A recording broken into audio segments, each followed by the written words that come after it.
আসসালামু আলাইকুম। যাকে দেখতে পাচ্ছেন বাইটার নাম তোমন মিয়া, ঠিকানা উত্তর মনসুর, কুলাউড়া, মৌলভীবাজার, সিলেট। দীর্ঘদিন ধরে গরিব অসহায় এই বাইটি কিডনি রোগে আক্রান্ত।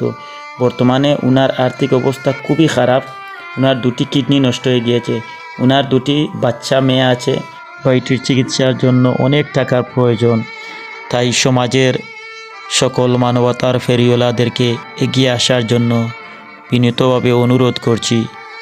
বিপদের এই দিনে বাইটি অসহায় হয়ে আমাদেরকে বলেছিলেন, আপনাদের সাহায্যের আমার খুবই প্রয়োজন। বাইটি বলেছিলেন, আমি বাঁচতে চাই, দয়া করে আমাকে বাঁচতে সাহায্য করুন। নিশ্চয়ই আল্লাহ আপনাদের সাহায্য কবুল করবেন। তাই আসুন আমরা সবাই মিলে বাইটির দিকে সাহায্যের হাত বাড়িয়ে দেই, বাইটিকে বাঁচানোর জন্য সাহায্য করি। একজনের সাহায্যে কখনো কিছু হবে না। ওনার প্রেসক্রিপশনে যা আমরা দেখলাম, ওনার এক একটা ইঞ্জেকশনের দাম অনেক টাকা।